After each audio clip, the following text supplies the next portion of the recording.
अस्सलाम वालेकुम, welcome back to HP guideline. उम्मीद करते हैं आप सब खैरियत से होंगे और पिछली वीडियोस पिछले लेक्चर जो है वो आपने अच्छे तरीके से सुने होंगे।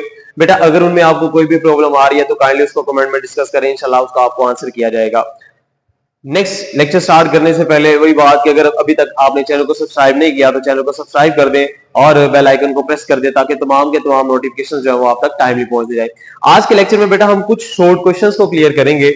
इंपॉर्टेंट शॉर्ट क्वेश्चंस है बैलेंस्ड डाइट के हवाले से, तो यहाँ पे हम कुछ शॉर्ट क्वेश्चंस जो है वो आज क्लियर करेंगे। आइए नेक्स्ट अपना लेक्चर स्टार्ट करते हैं, देखते हैं कि कौन से शॉर्ट क्वेश्चंस है हमारे। तो देखिए बेटा सबसे पहले हम बात करेंगे आज के टॉपिक में, हमारे पास अगला टॉपिक है बैलेंस्ड डाइट। याद रखिएगा बेटा बैलेंस्ड बोलते हैं मतवाजन को, ठीक है। मतवाजन मतलब बराबर की, डाइट कहते हैं बेटा गजा को। तो यहाँ पे फिर हमारे पास आएगा बैलेंस्ड डाइट मतवाजन गजा।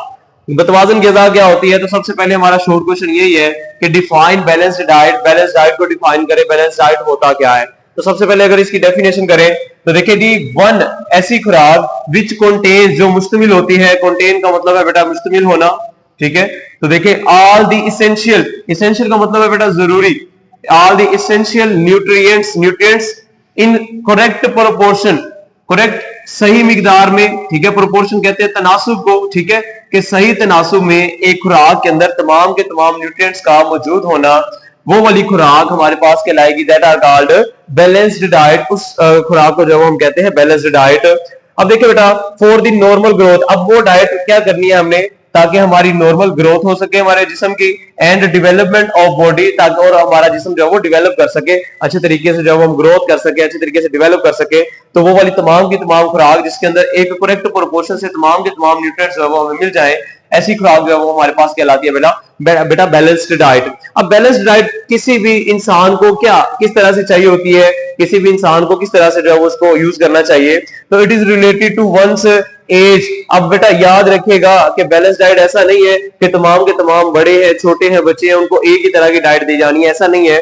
बल्कि क्या है कि एक इंसान को जो है वो उसकी एज के लिहाज से बैलेंस डाइट दी जाती है, उसके जेंडर के लिहाज से, आया कि मेल है या फीमेल है उसके लिहाज से, और एक्टिविटी वो काम क्या करता है और उसके काम की नोयत के लिहाज से जो है वो हम उस इंसान को जो है वो बैलेंस डाइट देते हैं। तो यहाँ पे हम जो है वो 3 शॉर्ट क्वेश्चंस अपने क्लियर करेंगे, वेरी इंपॉर्टेंट शॉर्ट क्वेश्चंस है।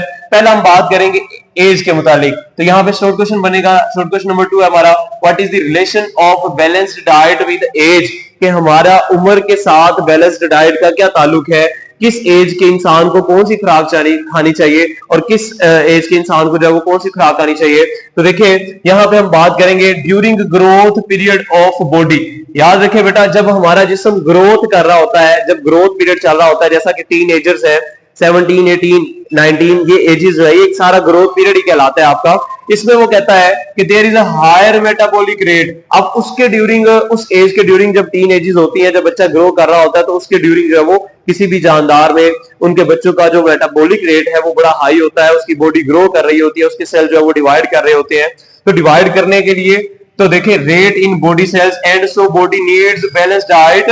तो ऐसे इंसान को, ऐसे बच्चे को, ऐसे जानदार को वो खुराक चाहिए दैट कंटेन्स तमाम के तमाम जो है वो उसके अंदर मोर एनर्जी हो, जो कि उसकी बढ़ती हुई जिस्म को जो है वो तमाम की तमाम नीड के मुताबिक, रिक्वायर के मुताबिक जो है वो एनर्जी प्रोवाइड कर सके। तो किसी भी ग्रोथ पीरियड के जो अंदर है किसी भी जानदार को जो है वो ऐसी बैलेंस्ड डाइट चाहिए होती है दैट कंटेन मोर एनर्जी, जो उसके अंदर जो है वो ज्यादा एनर्जी जिसके अंदर होती है वो वाली खुराक चाहिए होती है।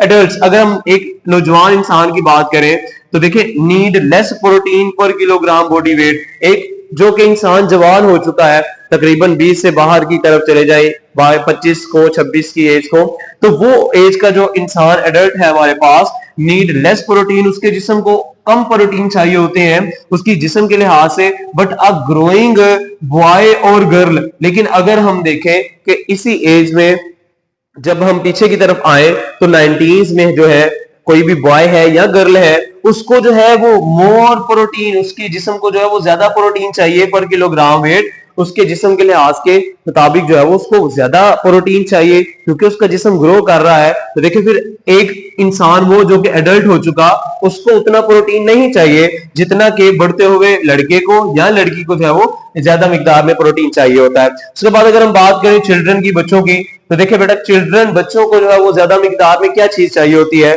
तो देखिए children need more calcium, children जो है, बच्चों को जो है वो ज्यादातर कैल्शियम चाहिए होता है। आपको पता है कि बच्चा छोटा से साइज का पैदा होता है, लेकिन बढ़ते बढ़ते जो है वो आहिस्ता आहिस्ता ग्रोथ करता जाता है। तो इसका मतलब है उसकी हड्डियां मूव कर रही हैं, हड्डियां बढ़ रही हैं, ग्रोथ कर रही हैं, डेवलपमेंट कर रही हैं।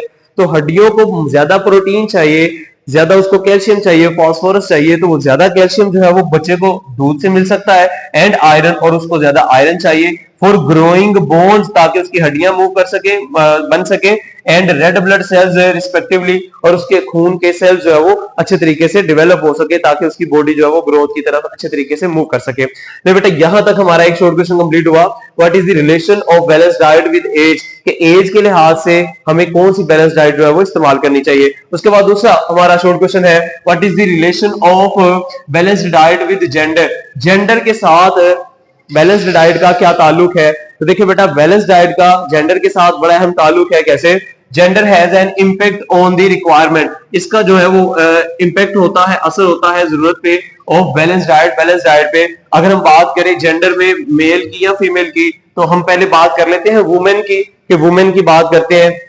कहते हैं women have comparatively less metabolic rate, women के अंदर मेटाबॉलिक रेट मतलब उसका जो चेंजेस होते हैं, बॉडी के अंदर ग्रोथ होती है, वो क्या है, लेस देन है men of the same age and weight, उसी उम्र का एक आपके पास आदमी हो और एक ही एज की आपके पास औरत हो। अगर आप दोनों में कंपैरिजन करें तो मेल का मेटाबॉलिक रेट जो है वो ज्यादा है और फीमेल जो है उसका मेटाबॉलिक रेट कम है। तो उसके मुताबिक जो है वो फिर वो कहता है कि so main need balanced diet that provide more energy. तो इसका मतलब ये हुआ कि आदमी को वो वाली खुराक चाहिए जिसके अंदर आदमी को ज्यादा एनर्जी मिल सके निस्बत औरत की। औरत को चूंकि उसका मेटाबॉलिक रेट कम है मेल से, इस वजह से जो है वो मेन को जो है वो ज्यादा बैलेंस्ड डाइट ऐसी चाहिए जो कि ज्यादा एनर्जी उसको प्रोवाइड कर सके। यहां तक हमारा अगला शॉर्ट क्वेश्चन कंप्लीट हुआ। What is the relation of balanced diet with gender, gender के लिहाज से बैलेंस डाइट क्या होनी चाहिए। उसके बाद लास्ट वन हम करते हैं, what is the relation of balance diet with activity. किसी भी इंसान को, कोई भी इंसान है, वो काम क्या कर रहा है, वो सरगर्मी क्या कर रहा है, उसके काम करने की नौयत क्या है, उसके मुताबिक भी उसका जो बैलेंस डाइट डिपेंड करती है। तो देखिए बेटा, different people have different lifestyles, हर इंसान का अपना लाइफस्टाइल है, कोई कुछ काम कर रहा है, कोई कुछ काम कर रहा है। And varied nature of work, और वेरिड का मतलब है बेटा मुख्तलिफ, ठीक है, ये मुख्तलिफ, और नेचर ऑफ वर्क काम करने की नोयत, कि हर इंसान के काम करने की नोयत अपनी अपनी है, मुख्तलिफ है। कोई मजदूर है, कोई बैठ के काम कर रहा है, कोई चल फिर के काम कर रहा है, कोई ज्यादा मेहनत वाला काम कर रहा है, कोई कम मेहनत वाला काम कर रहा है। तो a man with sedentary habits, ऐसा इंसान जो कि सेडेंटरी हैबिट्स का मालिक है। सेडेंटरी बेटा कहते हैं काहल, ठीक है, काहल आदात का मालिक है। ऐसा इंसान जो कि काहल है, काम ना करने की उसको आदत है, काम नहीं करता, खाया पिया लेट गया, बैठ गया, सो गया, तो क्या होता है, does not require as much energy. उस इंसान को जो कि जिसको काम करने की आदत ही नहीं है, जो कि काहिल सुस्ती से बैठा जिंदगी गुजार रहा है, उसको जो है वो इतनी एनर्जी नहीं चाहिए। As the man who is on his feet for most of the day, वो आदमी जो कि पूरा दिन जो है वो अपने पांव पे काम करता है, ज्यादा थकन वाला, ज्यादा मेहनत वाला काम करता है। तो उन इंसानों को, उन जानदारों को, उस इंसान को जो कि ज्यादा मेहनत वाला काम कर रहा है, उसको एनर्जी उस इंसान की निस्बत जो कि बैठ के काम कर रही है, उसको काम करने की आदत ही नहीं है, तो उसके मुकाबले में काम करने वाले को ज्यादा एनर्जी चाहिए। तो फिर एज जो है, what is the relation of balance diet with activity, activity के साथ बड़ा ज्यादा अहम ताल्लुक है हमारी डाइट का। ऐसा नहीं है कि एक इंसान बैठा होगा उसको भी सेम खुराक दिए जाए, उसको भी सेम खुराक चाहिए, और वो जो कि काम कर रहा है दिन भर अपने पैरों पे मेहनत थकन वाला काम कर रहा है, उसको भी सेम जो है वो डाइट चाहिए। तो ऐसा नहीं है बेटा, वो लोग जो कि ज्यादा मेहनत करते हैं, ज्यादा थकन करते हैं, ज्यादा चलते फिरते हैं, ज्यादा मेहनत वाला काम करते हैं, उनको ज्यादा एनर्जी वाली खुराक चाहिए निस्बत उन लोगों के जिनको जो है वो आदत ही नहीं है काम करने की, उनको जो है वो कम एनर्जी चाहिए। तो बेटा यहां तक जो है वो हमारा बैलेंस्ड डाइट का कंप्लीट हुआ टॉपिक। इंशाल्लाह जो है वो नेक्स्ट लेक्चर में हम अगले टॉपिक को डिस्कस करेंगे। अभी के लिए अल्लाह हाफिज।